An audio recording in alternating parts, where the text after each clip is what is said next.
Guantanamo ക്യൂബയിലെ communist രാജ്യമായ ക്യൂബയിലെ American ബേസാണെന്ന് പറയാം. കുപ്രസിദ്ധമാണ്. ലോകത്തെമ്പാടുമുള്ള കുറ്റവാളികൾ അത് കേട്ടാൽ പേടിച്ച് പറയും. ലോകത്തിലെ ഏറ്റവും സുരക്ഷിതവും ഏറ്റവും നിഗൂഢവുമായ തടങ്കൽ പാളയമാണ് ഗ്വാണ്ടനാമോയിലുള്ളത്. ഇപ്പോൾ ട്രംപ് 2ാം തവണ അധികാരത്തിലെത്തിയതിന് ശേഷം ഇപ്പോൾ പ്രഖ്യാപിച്ചിരിക്കുന്നത് അവിടെ അനധികൃതമായി കുടിയേറി കഴിയുന്നവരിൽ കുറ്റവാളികളുണ്ടെങ്കിൽ അവർ ക്രിമിനൽ ഏലിയൻസ് എന്നാണ്, അന്യഗ്രഹ ജീവികൾ, ക്രിമിനൽ ഏലിയൻസിനെ മുഴുവൻ ഗ്വാണ്ടനാമോയിലേക്ക് തട്ടാൻ പോവാം. അവിടെ ഞാൻ പറഞ്ഞു കേട്ടിരിക്കുന്ന ആളുകളെ കഴുത്തിനും കയ്യിലും കാലിലും ഒക്കെ ചെങ്ങലയൊക്കെ ഇട്ട് അങ്ങനെയാണ് കുറ്റവാളികളോടെ താമസിപ്പിക്കുന്നത്. ട്രംപ് പറഞ്ഞിരിക്കുന്നത് ഇവരൊക്കെ സ്വന്തം രാജ്യത്തേക്കൊക്കെ പറഞ്ഞയച്ചാൽ ഇവന്മാർ പിന്നെയും തുഴഞ്ഞു കയറി വരും. ഗ്വാണ്ടനാമോയിലാണെങ്കിൽ ഇനി ഒരിക്കലും അവർ സ്വാതന്ത്ര്യത്തിലേക്ക് സാധാരണ ജീവിതത്തിലേക്ക് തിരിച്ചു വരില്ല, അവിടെ കിടന്ന് മരിച്ചോളും എന്ന് പറയുന്നു. അപ്പോൾ ഈ ട്രംപ് ഇപ്പോൾ ഗ്വാണ്ടനാമോ ജയിലിനെ കുറിച്ച് പറയുമ്പോൾ സ്വാഭാവികമായൊരു സംശയം, കമ്മ്യൂണിസ്റ്റ് രാജ്യമായ ക്യൂബയിലാണ് ഗ്വാണ്ടനാമോ എന്ന് പറയുന്ന ജയിൽ. അവിടെ മാത്രമല്ല, ഈ ഗ്വാണ്ടനാമോ ജയിലിനോട് ഈ പറയുന്ന ജയിലിനോട് ചേർന്ന് കുപ്രസിദ്ധം എന്ന് അമേരിക്ക വിരുദ്ധർ പറയുന്ന മറ്റൊരു ജയിലുണ്ട്. അത് പ്രിസൺ ഫോർ ടെററിസം പ്രിസണേഴ്സ്, ഭീകരപ്രവർത്തനത്തിന് വേണ്ടി ശിക്ഷിക്കപ്പെട്ടവരെ താമസിപ്പിക്കുന്ന ജയിലും ടെററിസ്റ്റുകൾക്ക് വേണ്ടിയിട്ടുള്ള പ്രിസണും ഗ്വാണ്ടനാമോയിലാണ്. അമേരിക്കയിൽ നിന്ന് ഒരുപാട് ദൂരെ കടലിനക്കരെ ഒരു നാട്ടിൽ കൊണ്ട് പാർപ്പിക്കുകയാണ്. ട്രംപ് ഇപ്പോൾ പറഞ്ഞ യുവമാരെയൊക്കെ അങ്ങോട്ട് തട്ടും. 30,000 ബെഡുകൾ ഗ്വാണ്ടനാമോ ജയിലിൽ അഡീഷണൽ ആയിട്ട് ഉണ്ടാക്കാൻ പറഞ്ഞിരിക്കുകയാണ്. ഈ നാടുകടത്തൽ പരിപാടിക്ക് വേണ്ടിയിട്ട് ട്രംപ് ഒരാളെ നിയോഗിച്ചിട്ടുണ്ട്. ബോർഡർ സാർ എന്നുള്ള വിളിപ്പേരിൽ അറിയപ്പെടുന്ന ടോം ഹോമാൻ്റെ പ്ലാനാണെന്ന് തോന്നുന്നു ഇവന്മാരെയൊക്കെ ഗ്വാണ്ടനാമോയിലേക്ക് തട്ടുക എന്നുള്ളത്. അദ്ദേഹത്തിൻ്റെ തന്നെ പ്ലാനാണ്. ആ അതിർത്തിയിലൊക്കെ, മെക്സിക്കൻ അതിർത്തിയിലും ഒക്കെയുള്ള അനധികൃത കുടിയേറ്റക്കാരെയൊക്കെ കൈകാര്യം ചെയ്യുക എന്നുള്ളതും, കാനഡയിൽ നിന്നുള്ളവരും മെക്സിക്കോയിൽ നിന്നുള്ളവരും ഒക്കെ. അപ്പോൾ ഈ ഗ്വാണ്ടനാമോ താവളത്തിലെ ഈ ടെററിസ്റ്റുകളെ കൈകാര്യം ചെയ്യുന്ന രീതി അക്കാലത്ത് തന്നെ ഈ സെക്കുലറിസ്റ്റുകൾ വലിയ വിഷയമാക്കിയിരുന്നു. എന്താണെന്ന് വെച്ചാൽ ഈ ഗ്വാണ്ടനാമോ 19ാം നൂറ്റാണ്ടിൻ്റെ അവസാനത്തിൽ സ്പെയിൻ്റെ കോളനി ആയിരുന്നു. ആ കോളനി ക്യൂബ അതെ, ക്യൂബയിലാണ് ഗ്വാണ്ടനാമോ. അപ്പോൾ പണ്ട് ഈ ഫ്രാൻസിനും ബ്രിട്ടനും ഒക്കെ ഈ പീനൽ കോളനീസ് എന്ന് പറഞ്ഞിട്ട് ധാരാളം ഉണ്ടായിരുന്നു. ഇപ്പൊ അങ്ങനെയാണല്ലോ നമ്മുടെ ഇവിടെ നിന്നുള്ള ആളുകളെ ആൻഡമാനിലേക്ക് കൊണ്ടുവരുന്നത്. ആൻഡമാൻ ഈ പറഞ്ഞ പോലെ ഒരു പീനൽ കോളനിയാണ്. കാരണം തുറന്ന ജയിൽ എന്ന് പറഞ്ഞിട്ട് അവിടെ കൊണ്ടുപോയി പാർപ്പിക്കുക. സാധാരണഗതിയിൽ പീനൽ കോളനീസ് ഈ ദ്വീപുകളായിരിക്കും. എന്ന് പറഞ്ഞാൽ അവിടെ നിന്ന് രക്ഷപ്പെടാൻ പറ്റില്ലല്ലോ. രക്ഷപ്പെട്ടാലും വെടിവെച്ചിടാൻ പറ്റും, വെള്ളത്തിലായിരിക്കുമല്ലോ. അപ്പോൾ അതുകൊണ്ട് ഈ 19ാം നൂറ്റാണ്ടിൻ്റെ ഒടുവിൽ അമേരിക്കയുടെ അധിനിവേശം അവിടെ നടന്നു. എന്നിട്ട് സ്പെയിനിൽ നിന്ന് ക്യൂബ പിടിച്ചു അധിനിവേശം. അപ്പോൾ 1903 ഈ കുറേ പ്രദേശങ്ങളിൽ ലീസിനെടുത്തു അമേരിക്ക, പാട്ടത്തിനെടുത്തു. അങ്ങനെ പാട്ടത്തിനെടുത്ത സ്ഥലങ്ങളിലൊന്നാണ് ഗ്വാണ്ടനാമോ. അപ്പോൾ ആ പാട്ടത്തിനെടുത്ത സ്ഥലങ്ങളൊക്കെ തിരിച്ചു കൊടുക്കില്ല, കയ്യിൽ തന്നെ വെക്കുന്നുള്ളതാണ് അമേരിക്കയുടെ തീരുമാനം. അത് അനധികൃതമാണ്, നിയമവിരുദ്ധമാണ് എന്നാണ് മറ്റേ കമ്മ്യൂണിസ്റ്റ് ഭരണകൂടം കാസ്ട്രോയുടെ കാലം പോലെ പറഞ്ഞുകൊണ്ടിരിക്കുന്നത്. ഇത് ഇപ്പോൾ ഈ ഗ്വാണ്ടനാമോ പിന്നീട് വാർത്തകളിലൊക്കെ വരുന്നത് എന്താണെന്ന് വെച്ചാൽ 2001 സെപ്റ്റംബർ 11 ആക്രമണം നടന്നല്ലോ.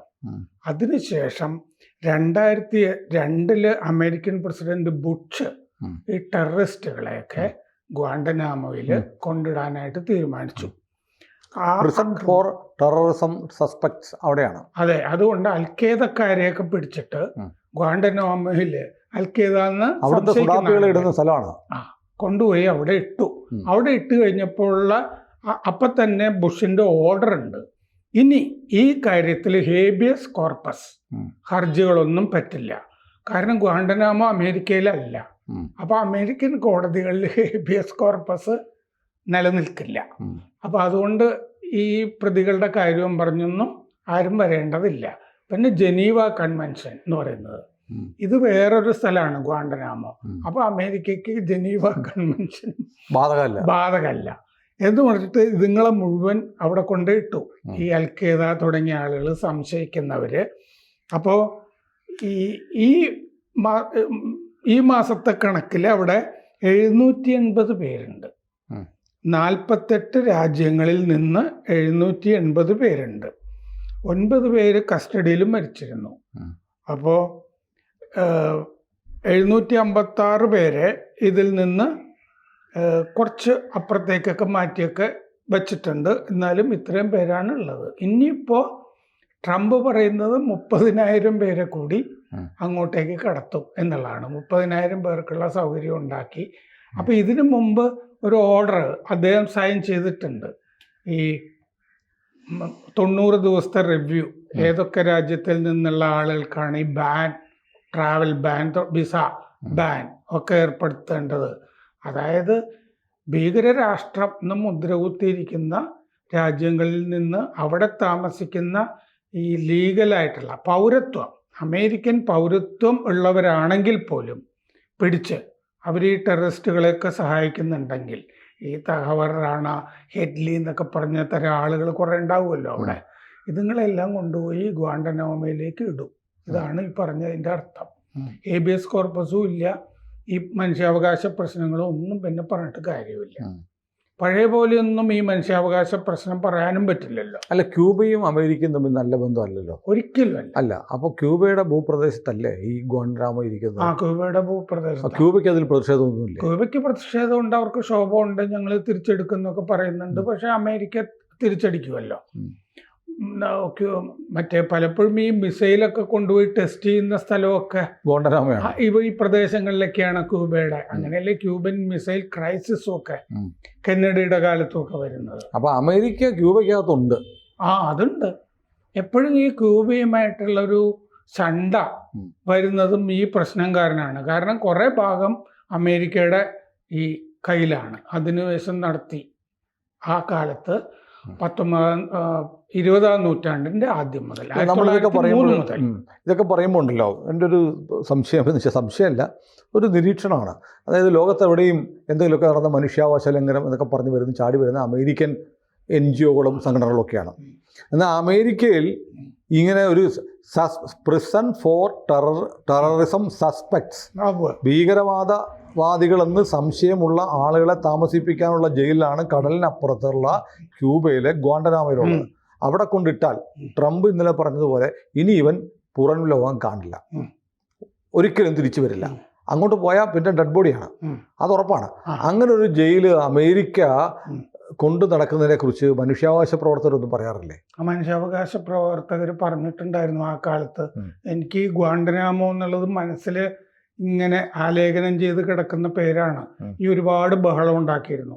ഇവിടെയും ആളുകൾ ബഹളമൊക്കെ ഉണ്ടാക്കിയിരുന്നു, സെക്യുലറിസ്റ്റുകൾ. അല്ല, ബഹളം വെച്ചാൽ തന്നെ വേറെ പ്രശ്നമുണ്ട്. അമേരിക്കൻ സർക്കാരാണ് ഇന്ത്യയിൽ പീഡിപ്പിക്കുന്നു, അവിടെ പീഡിപ്പിക്കുന്നു എന്നൊക്കെ പറയുന്നത്. പക്ഷെ അമേരിക്ക എന്താ ചെയ്യുന്നത്? അമേരിക്കയ്ക്ക് എന്തും ചെയ്യാം. പണ്ട് പഴയതൊല്ലി പറഞ്ഞ വീട്ടിലെ കാരണവർക്ക് എന്തും ചെയ്യാമെന്ന് പറയുന്നത്. അതുണ്ട്, അമേരിക്കയ്ക്ക് എന്തും ചെയ്യാം. അതിപ്പോ അമേരിക്കയിൽ നമ്മൾ ഹിന്ദു സംഘടനകൾ റേസിസത്തിന്റെ കാര്യം പറയില്ലേ, വംശീയ സംഘർഷങ്ങൾ വേറെ സ്ഥലങ്ങളിൽ നടക്കുമ്പോഴൊക്കെ അമേരിക്ക മനുഷ്യാവകാശ ലംഘനമാണെന്നൊക്കെ പറയുമല്ലോ. ഇന്ത്യയിൽ നടക്കുന്നുണ്ട് എന്ന് ഇടയ്ക്കിടയ്ക്ക് ബൈഡന്റെ കാലത്ത് പറയുന്നുണ്ടായിരുന്നു. പക്ഷെ അവിടെ ഹിന്ദുക്കൾക്കെതിരെ പല ആക്രമണങ്ങളും നടക്കുന്നുണ്ടായിരുന്നു. ഹിന്ദുക്കൾക്കെതിരെ മാത്രമല്ല, അമേരിക്കൻ പോലീസുകാരൻ ഒരു കറുത്ത വർഗ്ഗക്കാരനെ പൊതുനിരത്തിൽ വെച്ചല്ലേ കഴുത്തിൽ ചവിട്ടി ശ്വാസം മുട്ടിച്ച് കൊന്നത്. അത് ഭീകരമായിട്ട് വംശീയത അവിടെ നിലനിൽക്കുന്നതാണ്. പക്ഷെ മറ്റു കാര്യങ്ങൾ അവിടെ മറ്റേ വാച്ച് എന്നൊക്കെ പറഞ്ഞിട്ട് ഓരോ സംഘടനകൾ ഉണ്ടാവും. അവർ ഇതൊക്കെ NGOs എന്ന് പറയുന്നത് ഈ ഡീപ് സ്റ്റേറ്റിന്റെ പരിപാടികളാണ്. ഏതെങ്കിലും ഒരു രാജ്യം കുറച്ച് നന്നാവുന്നു എന്ന് കണ്ടു കഴിഞ്ഞാൽ ആ രാജ്യത്തിനെതിരെ മനുഷ്യാവകാശ ലംഘന പ്രശ്നങ്ങൾ ഉന്നയിച്ചു. ഈ പണ്ട് മുതലേ നമ്മൾ കേൾക്കുന്ന 2 പേരുകളാണ്. ഒന്ന് ഡിഗോ ഗാർഷ്യ, പിന്നെ ഗ്വാണ്ടനാമോ. ഡിഗോ ഇപ്പോൾ അമേരിക്കയ്ക്ക് ഇങ്ങനെ ചില പ്രദേശം അമേരിക്കയുടെ ആണോന്ന് ചോദിച്ചാൽ അമേരിക്ക പറയും കേസൊന്നും നിൽക്കത്തില്ല, ഞങ്ങളുടെ അല്ല, വേറെ രാജ്യമാണ്. അപ്പോൾ ഡിഗോ ഗാർഷ്യയും ഇതുപോലെയാണ്. അമേരിക്കയുടെ അതിബൃഹത്തായ ഒരു സൈനിക താവളമാണ് ഡിഗോ ഗാർഷ്യ. അതെ, ഭീകരന്മാരെ കൊണ്ട് അവിടെയാണ് താമസിപ്പിക്കുന്നത്, പ്രത്യേകിച്ച് അൽഖയ്ദ ടെററിസ്റ്റുകളെ. അതുമായി ബന്ധമുണ്ടെന്ന് തോന്നുന്നവരെയാണ് കൊണ്ടിട്ടിരിക്കുന്നത്. അത് 2001 നവംബർ 13 ബുഷ് ഒരു പട്ടാള ഓർഡർ ഇറക്കിയതിൻ്റെ അകത്ത് ഇൻഡെഫിനിറ്റ് ഡിറ്റൻഷൻ എന്നാണ് പറയുന്നത്. അനിശ്ചിതമായിട്ട്, കാലയളവൊന്നുമില്ല, മരണം വരെ എന്നുള്ളതാണല്ലോ അതിന്റെ അർത്ഥം. മരണം വരെ അവിടെ കൊണ്ടുപോയി പാർപ്പിക്കും. നമ്മുടെ ഇവിടെങ്ങാനും ആണെങ്കിൽ ഇവിടെ മനുഷ്യാവകാശ പ്രവർത്തകര്, ഇടതുപക്ഷക്കാര്, കോടതികളിൽ നിന്ന് ഒരുപാട് സുപ്രീം കോടതികൾ ഇതൊക്കെ വരുമായിരുന്നു. അവിടെ ക്യാമ്പ് എക്സ്റേ എന്ന് പറഞ്ഞിട്ട് ഒരു തടവ് സൗകര്യമൊക്കെ ഒരുക്കിയിട്ടുമുണ്ട്.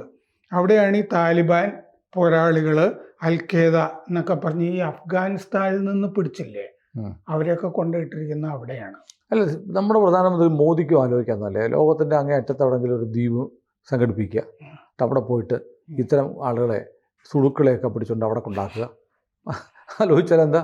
നമുക്ക് ദ്വീപ പ്രദേശങ്ങളൊക്കെ ഉണ്ടല്ലോ പല സ്ഥലത്തും ഉണ്ട്. പക്ഷെ അവിടെ ഒന്നും ഇങ്ങനത്തെ ഒരു ഐഡിയ മോഡിയോട് ആരും പറയുന്നില്ല. അതെന്താന്ന് വെച്ചാൽ മനുഷ്യാവകാശ ലംഘനാണെന്ന് പറയുമല്ലോ. അല്ലെ, മനുഷ്യാവകാശ ലംഘനം പറഞ്ഞാലൊന്നും രാഹുൽ ഗാന്ധിയൊക്കെ ട്രംപ് എന്താ പറയുന്നത്? പോടാന്ന് പറയല്ലേ ട്രംപ്. ട്രംപ് ചെയ്യുന്ന കാര്യങ്ങൾ മനുഷ്യാവകാശ ലംഘനമാണെന്ന് പറഞ്ഞാൽ ട്രംപിന് ഒരു കുലുക്കവുമില്ല. ഇപ്പൊ നോക്കൂ, അവിടെ ഹമാസിന് അനുകൂലമായി മുദ്രാവാക്യം വിളിച്ച മുഴുവൻ പേരെയും നാട് കടത്താൻ പറഞ്ഞിരിക്കുക. അതെ, പിള്ളേരെയൊക്കെ കേരളത്തിൽ വരുന്നുണ്ടെന്ന് തോന്നുന്നു. അപ്പോൾ ഞാൻ കഴിഞ്ഞ ദിവസം കണ്ട് കൊളംബിയയിൽ നിന്നുള്ള നുഴഞ്ഞുകയറ്റക്കാരെ പ്ലെയിനൊക്കെ ഇട്ടത് കഴുത്തിലും കയ്യിലും ഒക്കെ ചങ്ങലയിട്ടാണ് കയറ്റുന്നത്. അപ്പോൾ ഞാൻ അത് സംബന്ധിച്ച് ഒരാളോട് ചോദിച്ചു, പറഞ്ഞു അങ്ങനെ ചെയ്യുന്നത് മോശമല്ലേ, അവർ ക്രിമിനൽസ് ഒന്നും അല്ലല്ലോ, അവിടെ അനധികൃതമായി താമസിച്ചു ജീവിക്കാൻ വേണ്ടിയിട്ട് വന്നവരാണ്. പക്ഷേ അവരെ ഇങ്ങനെ കഴുത്തിലും കൈകാലുകളിലൊക്കെ ചങ്ങലയിട്ട് കൊണ്ടുപോകുന്നത് ശരിയാണോ എന്ന് ഞാനൊരാളുടെ ചോദിച്ചു. ഒരു പോലീസ് ഓഫീസറായിരുന്നു, സംസാരമധ്യേ പറഞ്ഞാണ്, ഒരു മുതിർന്ന പോലീസ് ഓഫീസറുമായിട്ടുള്ള വെറുതെ സംസാരത്തിൻ്റെ. അപ്പോൾ അദ്ദേഹം എന്നോട് പറഞ്ഞു, നമ്മൾ ആലോചിക്കാത്ത കാര്യമാണ്, നമ്മൾ കാണുമ്പോൾ നമുക്ക് സങ്കടം വരും. കഴുത്തെ ചെയിൻ, അത് വന്നിട്ട് കാല് രണ്ടും കൂട്ടിക്കെട്ടിരിക്കുന്നു, രണ്ട് കയ്യിലും ചങ്ങലയിട്ട് പുറകിൽ കെട്ടിയിരിക്കുന്നു, എന്നിട്ട് ഇവർക്ക് നടന്ന് കയറാൻ വയ്യ വിമാനത്തിൻ്റെ കോണികൾ. അത് കാണിച്ചിട്ടാണ് ഞാൻ ചോദിച്ചത്. അപ്പോൾ അദ്ദേഹം പറഞ്ഞു, നിങ്ങൾക്ക് അറിഞ്ഞുകൂടാഞ്ഞിട്ടാണ്, ഇവന്മാരെ ഫ്രീ ആയിട്ട് ഫ്ലൈറ്റിൽ വിട്ടാൽ, ഫ്ലൈറ്റ് പറന്നുകൊണ്ടിരിക്കുമ്പോൾ ഒരുത്തൻ എണീറ്റൊരു ബഹളം ഉണ്ടാക്കിയാൽ എന്ത് ചെയ്യും? ആകെ യാത്രയുടെ സുരക്ഷയെ ബാധിക്കും. അതുകൊണ്ട് ഇവർ വളരെ നിരാശരായി, എല്ലാ സ്വപ്നങ്ങളും തകർന്നല്ലോ, അമേരിക്കയെ വന്നിട്ട് രക്ഷപ്പെടാം എന്ന് കരുതി വന്നവരാ. അങ്ങനെയുള്ളൊരു ഫ്ലൈറ്റിലിരുന്ന് എന്ത് കാണിക്കുമെന്ന് ഉറപ്പ് പറയാൻ പറ്റില്ല. അതുകൊണ്ടാണ് ഇങ്ങനെ കൊണ്ടുപോകുന്നത് എന്ന് പറഞ്ഞു. ഈ മനുഷ്യാവകാശം ആർക്കാണുള്ളത് എന്നുള്ള ചോദ്യമാണ് അതിൻ്റെ അകത്ത് വരുന്നത്. അത് മനുഷ്യന്മാർക്കുള്ളതാണല്ലോ, മൃഗങ്ങൾക്കുള്ളതല്ലല്ലോ. ഈ പറഞ്ഞപ്പോഴും പട്ടിയെ കൊണ്ടുപോകുന്ന പോലെ എന്നുള്ളതാണ് എനിക്ക് തോന്നിയത്. അപ്പോൾ ചങ്ങലയൊക്കെ ഇട്ടിട്ട്, അങ്ങനെ ചങ്ങലയൊക്കെ ഇടേണ്ട കഥാപാത്രങ്ങളാണ് ഈ ടെററിസ്റ്റുകൾ. അതിലെന്താ സംശയം? ടെററിസ്റ്റുകളുടെ കാര്യമല്ല, അനധികൃത ഇല്ലീഗൽ മൈഗ്രൻസ്. ഇല്ലീഗൽ മൈഗ്രൻസിന്റെ പ്രശ്നം എന്താന്ന് വെച്ച് കഴിഞ്ഞാൽ, പിന്നെ ഇവരെ ഉപജീവന മാർഗമായിട്ട് ഈ ടെററിസത്തിന്റെ പാതയിലേക്ക് പോകും. ഡ്രഗ്സും ടെററിസം ഒക്കെ വരും.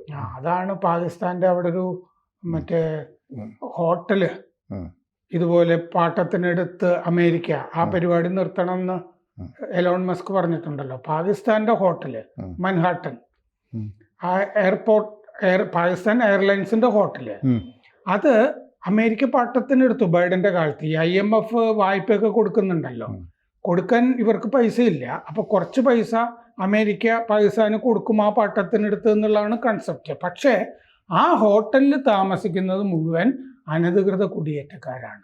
അതാണ് എലോൺ മസ്കും വിവേക് രാമസ്വാമിയും പറഞ്ഞത്. അനാവശ്യമായിട്ടാണ് അത് പാട്ടത്തിനെടുത്തിരിക്കുന്നത് ന്യൂയോർക്ക് സിറ്റി എന്ന് പറഞ്ഞിരിക്കുന്നത്. അപ്പോൾ ഈ അനധികൃത കുടിയേറ്റക്കാര് എങ്ങനെയാണ് അവിടെ ജീവിക്കുന്നത് എന്നുള്ളൊരു കാര്യം കൂടി ഉണ്ടായിട്ടുണ്ട്. ഏതായാലും ട്രംപിന്റെ തീരുമാനം ട്രംപ് നടപ്പാക്കുന്നു. എന്തായാലും ഈ മാസം ക്വാഡ് ഉച്ചകോടിയിൽ വെച്ച് മോദിയും ട്രംപും കൂടെ കാണുന്നുണ്ട്. അപ്പോൾ തീർച്ചയായും നുഴഞ്ഞുകയറ്റം ഉൾപ്പെടെയുള്ള പ്രശ്നങ്ങൾ വരും. അപ്പോൾ ട്രംപ് പറഞ്ഞൊരു കാര്യമുണ്ട്, നമ്മൾ വേറെ എവിടെയെങ്കിലും വിട്ടാൽ ഇവന്മാർ പിന്നെയും എങ്ങനെയെങ്കിലും തിരിച്ചിവിടെ കയറി വരും. ഗ്വാണ്ടനാമോയിൽ വിട്ടാൽ ഇങ്ങോട്ട് വരത്തില്ല. ഇത് ഇന്ത്യക്കും ബാധകമാണ്. ബംഗ്ലാദേശികളെ നമ്മൾ എവിടെ നിന്നെങ്കിലും പൊറുക്കി തിരിച്ചങ്ങോട്ട് വിടും. അവന്മാർ ഇപ്പുറത്തെ വഴി കൂടെ നൂണ്ട് വരും. അപ്പോൾ ഈ ട്രംപ് മിക്കവാറും പറയുമായിരിക്കും, മോദി നീ ഒരു കാര്യം ചെയ്യേ, ഗ്വാണ്ടനാമോ കണ്ടില്ലേ, നീ ഒരു ഗ്വാണ്ടനാമോ പോലെ ഒരു ദ്വീപ് എവിടെയെങ്കിലും സംഘടിപ്പിക്കുക, എന്നിട്ടൊരു ഐലൻഡ് ഉണ്ടാക്കുക, എന്നിട്ട് ഇവന്മാരെയും നുഴഞ്ഞുകയറ്റക്കാരെയും പിന്നെ നിന്റെ നാട്ടിലെ സുടുക്കളെയും അവിടെ കൊണ്ട് പാർപ്പിക്കുക എന്നൊരു ഉപദേശം കൊടുത്താൽ ഇതൊരു മാതൃകയാണ്, ഒരു മാതൃകയായിരിക്കും. അങ്ങനെയൊക്കെ വേണ്ട പോലെയൊക്കെ ചെയ്യാം എന്ന് പറയാം. അതിന് വേണമെങ്കിൽ കുറച്ച് കാശ് ഞാൻ തരുകയും ചെയ്യാം, അങ്ങനെയും പറയാൻ സാധ്യതയുണ്ട്. കാരണം കുറച്ച് ചില്ലറയൊക്കെ തരാം. അപ്പോൾ വേണമെങ്കിൽ ഇന്ത്യക്കും ആലോചിക്കാം, ഇന്ത്യയുടെ സ്വന്തം ഗ്വാണ്ടനാമോ ആലോചിക്കാം. അതെ, കൂടുതൽ വാർത്തകളും വിശേഷങ്ങളും നിങ്ങളിലേക്ക് എത്താൻ ABC മലയാളം സബ്സ്ക്രൈബ് ചെയ്യുക, ബെൽബട്ടനും അമർത്തുക.